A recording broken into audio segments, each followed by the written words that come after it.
What is going on, guys? Well, we are at the end of another month. Well, actually, now we're at the beginning of another month. We're already in July of 2023. You get older, man. Months feel like a week. But yeah, so we have last month, we have all the movies that came out in the month of June 2023 to talk about, of which I was actually able to see 10. So ramping it up a little bit from the amount that I saw last month. And it was actually not too bad of a month for movies. You know, there's really only one movie on here that I would go negative on. The rest of them were pretty good. A couple of them were really good. But yeah, nice little variety. So if you have not already followed me on all these other month wrap-ups, I'll put them in a playlist and throw that up here. You can check out January to now. But with all that being said, let's go ahead and just kick this bitch off at number 10. The least favorite movie for me personally that I saw in the month of June 2023. And unfortunately, that's going to be The Boogeyman. Now, I walked into this one blind. I didn't know if this was maybe a reboot or a third movie in the Boogeyman movies from the 2000s. Turns out it's just its own thing. It was just an adaptation of a Stephen King short story. And it was okay. Maybe if you haven't seen as many haunted house movies as I have, this would stand out a little bit more, but I just found it to be incredibly generic. I found the concept to be overplayed. I found a lot of the tricks of the movie to be just things that I've seen in other movies before, done better, done worse too. And, there was some really good sound design. I will give it that. There was some interesting use of sound to create some really creepy sounds in the background when the little girl's thinking something might be in her closet or under her bed. And, the movie's trying to elicit some of those feelings that we had as a kid about having that eerie feeling that you're not alone at night. And through the sound design, they do a pretty decent job at achieving that. I also like the way that they used lighting in a couple of the scenes because the monster in this movie does not like lighting. And so most of the movie's dark, and there's parts where like the girl's got a little glowing orb and she'll roll it down the hallway and there'll be this little emanating glow from it. And you're just waiting for something to be unmasked in the darkness, and there's a little bit of tension that it achieves there. But unfortunately, the story that wraps all of those sound and light designs up is just something that we've seen a bunch of times before, and this is far from the best version of it. Again, not the worst version, but not a very good version either. Didn't think the main character was all that compelling. Didn't find the traumatic family angle to be all that compelling. I just grew increasingly annoyed through the second half of the film, especially at how much these characters will walk around without a fucking light on, especially after you find out that the monster doesn't like light. That's its one weakness. And they still walk around without a flashlight, without pulling their phone out, without turning the light switch on. I mean, this little girl is traumatized by this monster. And within a couple of scenes, she's just downstairs in a basement by herself in no light whatsoever, playing like Crash Bandicoot. Turn a light on, bitch. What are you doing? So, yeah, I don't know. It was one of those movies where you've seen it before. Coming in at number 9 is going to be Flamin Hot. And I believe this was a Hulu exclusive. And I was originally planning on reviewing this. I was going to review this with my Adam and Eve sponsorship this month because I was like, Adam and Eve, Flamin Hot. I could work those together pretty easily. But after seeing the movie, I decided not to because I just didn't really have enough to say about it to merit an entire review. And this is basically like a dramatization of a story out there of what created or who created the Flamin' Hot Cheetos. Now, the disappointing factor about this is that the man that claims to have invented Flamin' Hot Cheetos that this movie is based off of, Frito-Lay has come out and said that story's bullshit. And so who knows? Maybe it's true. Maybe they're just trying to discredit the guy. Maybe he's full of shit. I don't know. But the problem is when you watch the movie, it feels like a fake story. Like just the way that certain events transpire, it feels really fantastical. It feels like none of this stuff would have actually happened. So you have a guy who is an ex-convict, an ex-criminal, and it's the Latino guy, and he starts working for Frito-Lay as like a janitor, and he wants some kind of a flavor profile snack for the Latino culture because they like things hot and spicy. And so him and his wife conjure up the Flamin' Hot recipe, and the rest of the movie is about him trying to get Frito-Lay to notice it. And of course, the CEO of Frito-Lay is nice enough to give this guy a phone call and fly all the way out to hear his idea. And then Frito-Lay is saved because of the Flamin' Hot Cheetos. Maybe it worked out that way. Sometimes there are some really good, some heartwarming stories in real life that turn out that way. But the way that the movie played it out, it just seemed like a bullshit story.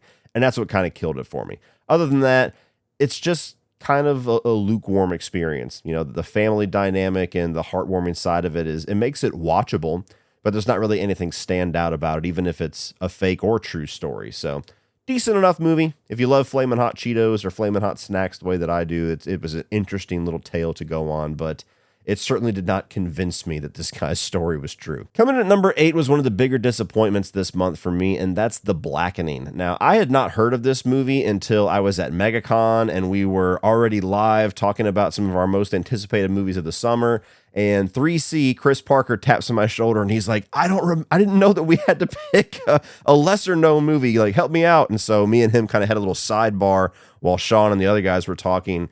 And Chris picked this one and started talking about the plot synopsis, and that was the first time I had heard about this film. One that I saw the trailer of that I never thought I'd really be interested in. So it's called The Blackening. It's coming out June 16th. The premise is a group of black friends are all at a cabin. A killer is there, and he says, I'm going to kill the one of you that is the least black. And it plays on horror tropes. And it sounded like it could be really funny or really stupid. And all of the early buzz led me to believe that it was actually really funny. All the early reactions seemed to be just praising this as one of the best comedies, one of the best horror comedies I've seen in a long time. And as usually happens when I walk into a comedy, I just don't think it's nearly as funny as people made it out to be. Now, I will say, the thing with this movie is, I think because I am not a part of black culture, that I missed a lot of the humor in the movie. Because there's a lot of inside jokes about black culture and playing spades and jokes on white people and stuff. There was some that I got, there was some that I didn't. And I could tell that they were inside jokes because a lot of the black audience members, when I saw this, were losing their minds laughing at certain things that I just didn't pick up on the joke whatsoever. So that's not a problem with the movie. Not all movies have to have wide appeal. Sometimes they have a very niche appeal, or they have an appeal to a certain demographic, and that certainly seemed to be the case with this movie. So I could tell that it was written well. I could tell that the humor was working with certain audience members. It just, for me, most of the movie felt like inside jokes that I was unfortunately on the outside of. So I was kind of just left there trying to get interested in the more horror side of the movie, which doesn't really work all that well for me. The ultimate reveals of who the killer is and what the motivations are was pretty silly. Some of the characters don't even really feel like real people, and it goes without saying, it's definitely leaning more to the comedy side, so it's not scary or tense whatsoever. So I thought it was fine. I thought it was fine. I wish I would have known the joke, the punchline of a lot of this stuff, because I'm sure it's absolutely hilarious if you do, and it seemed to be really working for my audience, but everybody knows what it's like to be on the outside of an inside joke. You want to be part of the laugh, but you're just not. Coming in at number 7 is going to be Transformers Rise of the Beasts. Now, I'm not a fan of the Transformers franchise whatsoever. I loved the original one, have not watched it in well over a decade, but I loved it back in the day. Hated the second one, Revenge of the Fallen. And so I just never bothered to watch any of the other movies for a very long time. I actually watched 3, 4, and 5, was it last year, whenever Ambulance came out, and I did a Michael Bay ranking. I still could not tell you anything about those movies because I was just so disengaged, and just, I probably shouldn't have even included them in the ranking last year because I remember dick about them. So for all intents and purposes, I've only seen the first 2, and then I watched Bumblebee leading up to this one because I thought this was a direct sequel to it, and Bumblebee I actually quite enjoyed as well. So I walked into this one hoping it was going to be more like Bumblebee and less like the Bayformers movies, and it's kind of a compromise between the two of them. I had a pretty good time with this one. I enjoyed it for the most part. It's not a movie that I loved. It's not a movie that would get me excited for another one, but if you go into a Transformers film expecting to see some cool action of robots kicking the shit out of each other, I think that they delivered a pretty good time with that one. The human characters were okay, not the best of this franchise, far from the worst, and there was certain things to where, like the Beast characters, I wanted to see more of them, and they're kind of out of the movie for the most part, and then they're just kind of included back in the third act. I wish it would have got more of a focus of them. I feel like the villains were pretty well utilized, but at the same time, there was elements to the main villain that just felt reminiscent of Galactus, and I don't know, it wasn't really all that interesting to me. So overall, it was a fine experience. Like if you hate a lot of the Michael Bay movies, but you really like Bumblebee, I would say give it a shot because it's kind of a compromise between the two of them. But I still feel like Bumblebee being more of a character-based movie is more my speed versus just more action CGI spectacle with some decent human characters filling it out. Coming in at number 6 is going to be No Hard Feelings. Now, I had planned on reviewing this, but unfortunately it came out the weekend that I was on vacation, so I didn't get to see it until almost a week later. And by the time I saw it, I wasn't quite sure what to expect, because I saw some people saying it was just okay. I saw some people saying it was the best comedy they've seen in a long time. I just walked in expecting to have a few laughs, if nothing else. And it's interesting because there's things about No Hard Feelings that I really like that I'm like, yes, please do more of that in comedies. And then there's the other side of it where I feel like it still has a lot of low-hanging fruit jokes that are just, they're not really pushing any envelope. It's just the most bland and easy sight gag that you can go for. Jennifer Lawrence, I've always been a big fan of her. She did get a bit overexposed there for a while where I was kind of sick of seeing her. I think she realized that too because she kind of went away for a while. And it's interesting to see her do a movie like this because this is typically a role that you would see somebody take who is just starting their career. You don't typically see an A-list actress who already has won an Oscar do something like this and do the things that she does in this movie. So I loved seeing how much she committed to the comedy in here. I want to see her do more comedies. There is a number of jokes and one sequence in particular at a beach that I thought was kind of hearkening back to the good old days of risky, offensive, raunchy comedy, which I really miss.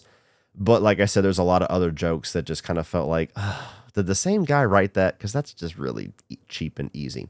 Now, I will say one thing, too. There's an element to the story that I've seen a lot of different opinions on, because basically the plot of the movie is you have Jennifer Lawrence, who's like 32 years old. She's hired by these two rich parents to kind of break their son out of his shell. So they essentially hire her to fuck their son and give him some experience before college. And the kid's only 19 years old.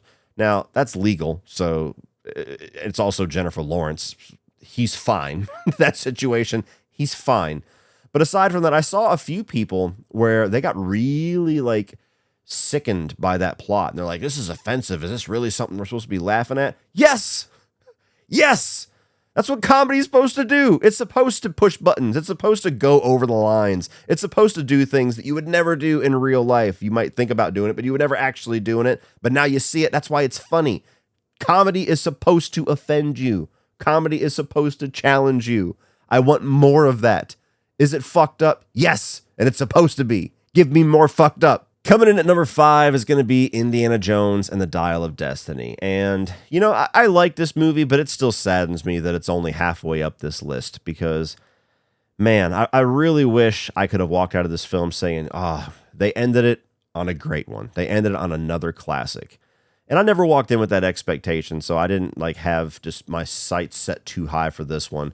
I think from the beginning, I was always kind of realistic about how good it was going to be. An 80-year-old Indiana Jones, how exciting could that be? And, you know, I drove all the way to Atlanta to check this thing out. 2 movies this month I had to hike my ass to Atlanta to see. And I'm somebody that I like the Indiana Jones franchise a lot. Who doesn't? But it's never been like one of my favorite franchises. None of the 3 movies have ever been like in my top 15, 20 of all time. I've always been more of a casual Indiana Jones fan than most people my age. And even with that being said, Kingdom of the Crystal Skull has a lot of problems with it, but I've never hated it on the level that everybody else does. Clearly the weakest of the 4, clearly a gigantic step down. But I never thought it was like unwatchable or bad. I think there's some good things in it and there's some really bad things in it.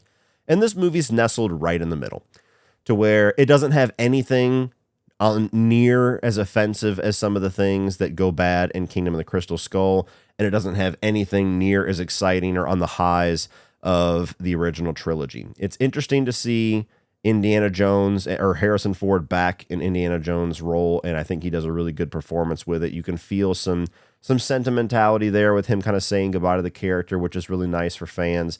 I think that they capture some of the Indiana Jones magic. There's moments here and there where it feels like that classic Indy that we all love. And there's moments throughout the movie, whether it be an action sequence or a treasure hunting or him figuring out a glyph or some part of the process that just kind of gives you those nostalgic feels that I think worked for the most part here. And I was glad that they didn't just rely on references and Easter eggs the entire time.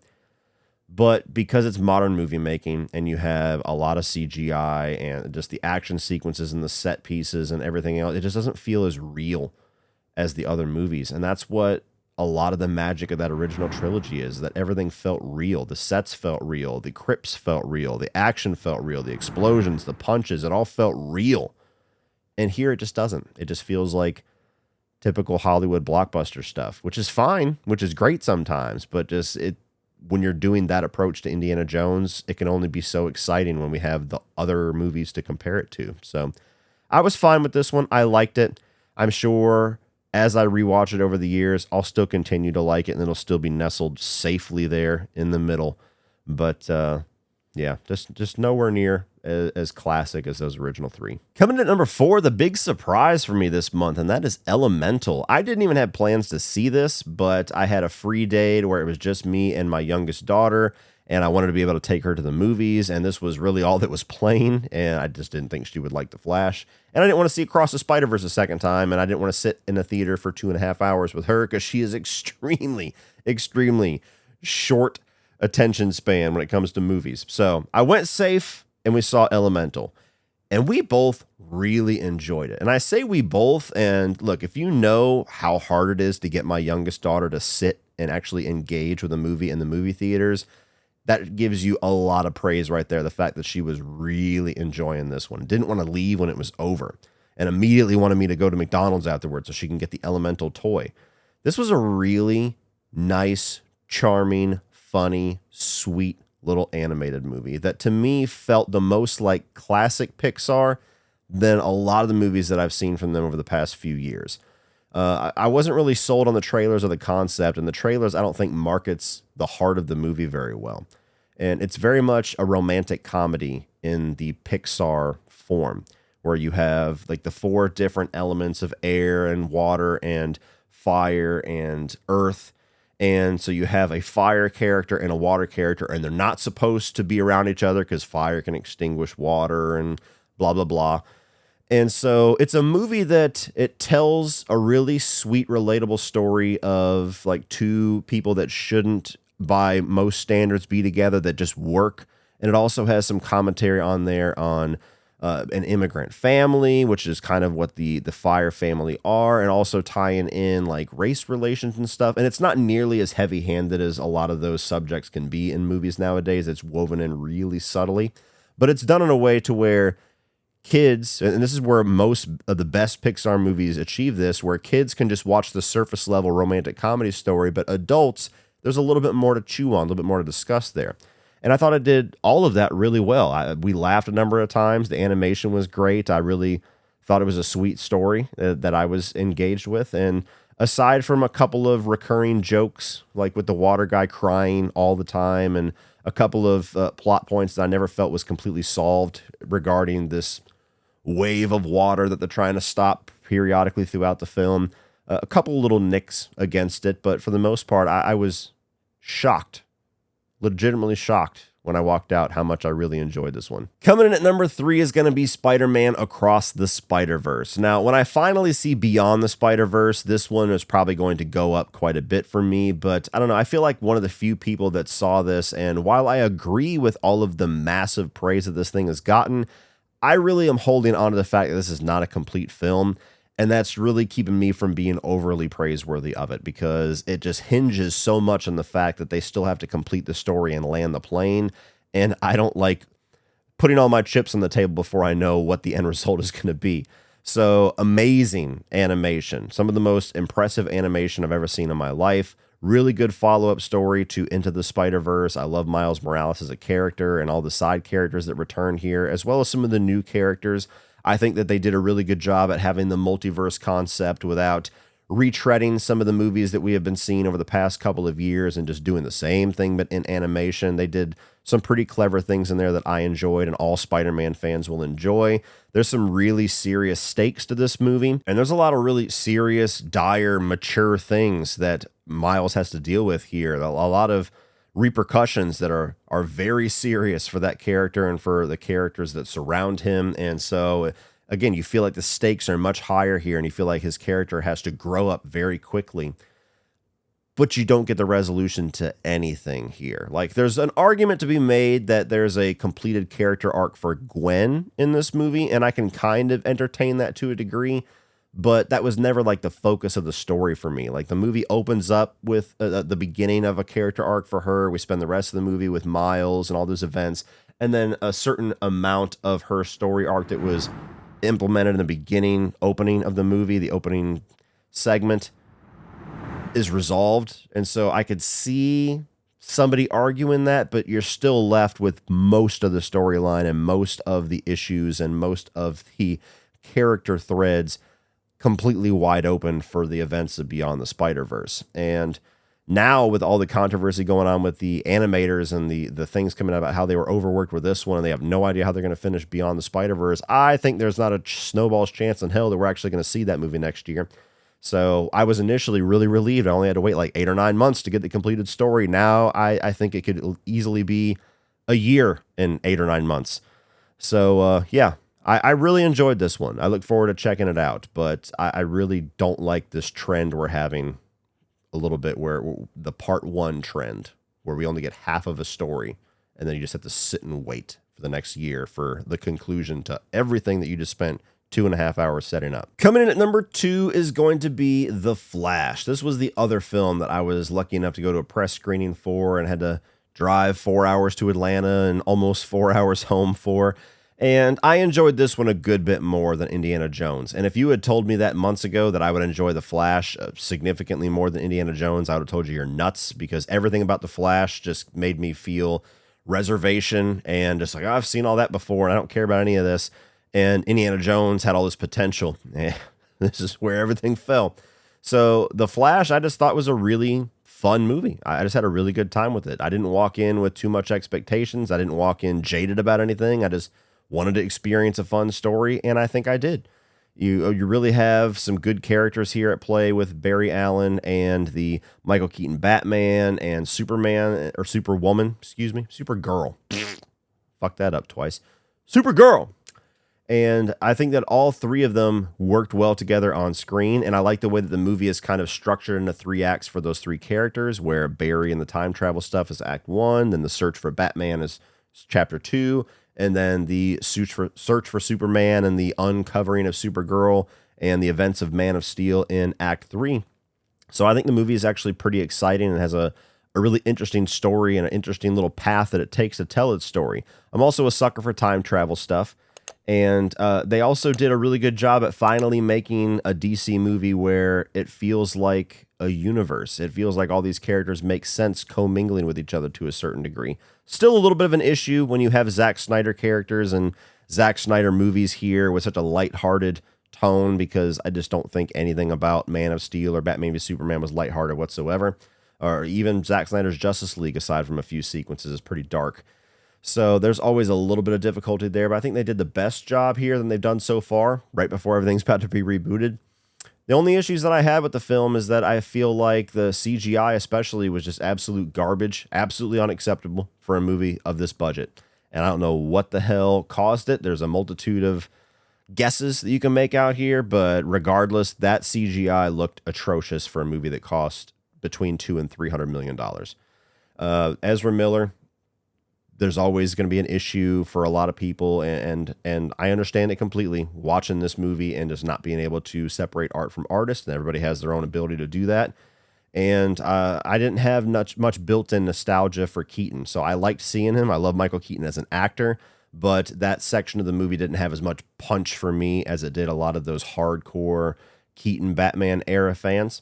But yeah, I had a good time with this one. I was kind of shocked to see how badly it did at the box office. I didn't expect it to clean house. I was definitely skeptical when everybody told me that Michael Keaton's Batman was going to draw hundreds of millions of dollars. But yeah, I did not expect it to crash and burn the way that it did. And I don't necessarily think that it deserves to. It just got dealt a lot of bad hands. Coming in at number 1 is Extraction 2. Now, I actually just saw the first Extraction like a couple of weeks ago. It was like 2 days before I saw Extraction 2.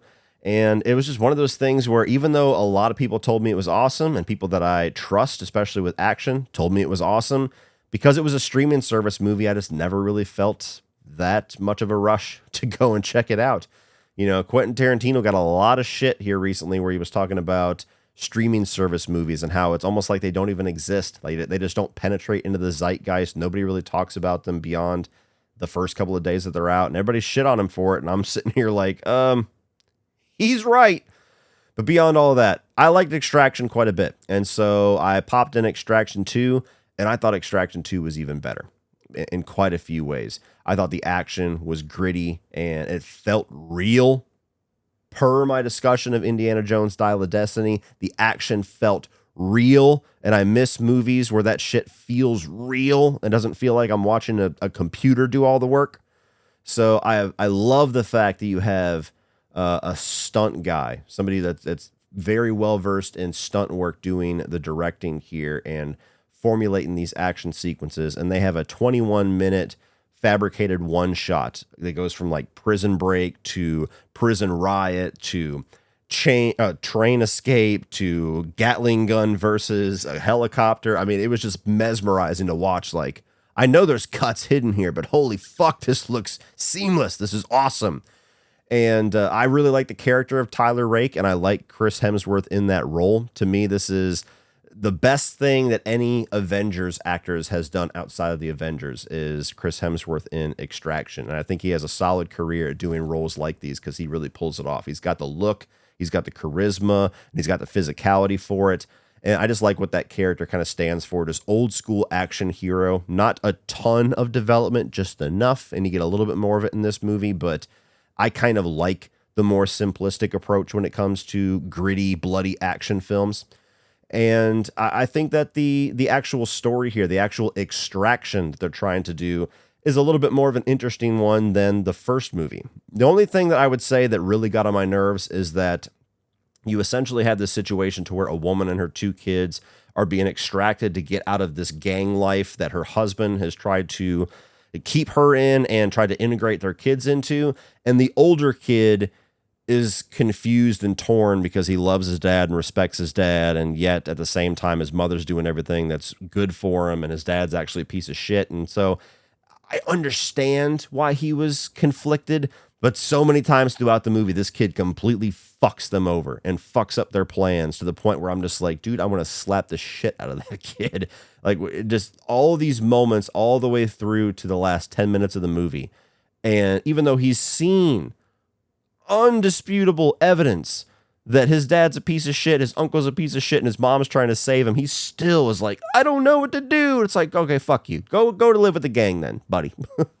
I just have a low tolerance for shitty kid characters to where they're just doing things that shitty, dumb young kids do. So while I understand why that character would be torn, especially at that age, it's totally logical. It's still just, it's a pet peeve of mine. So that was the only thing about the movie that frustrated me here and there. I was just like, oh, fuck that kid. But other than that, I mean, this is one of the best action movies that I've seen in quite a while. And if it wasn't the year that we got John Wick Chapter 4, this would have a solid chance at being the best action film of the year and maybe even my favorite film of the year so far. Right now, it's sitting at number 2, number 3. I liked it that much. And if you're somebody that was like me that didn't really jump on the Extraction train back when everybody was saying the first one was so great, I would highly suggest you do a double feature and watch both of them and just enjoy the kick-ass bloody action extravaganza that you're about to go on. So Extraction 2 ended up being my favorite movie of June 2023. Well, that's it for this one, guys. If you enjoyed that, please click over here for all of the reviews of 2023 new releases, and I'm also going to put the playlist of all of these monthly wrap-ups so you can check out all of them from January to now.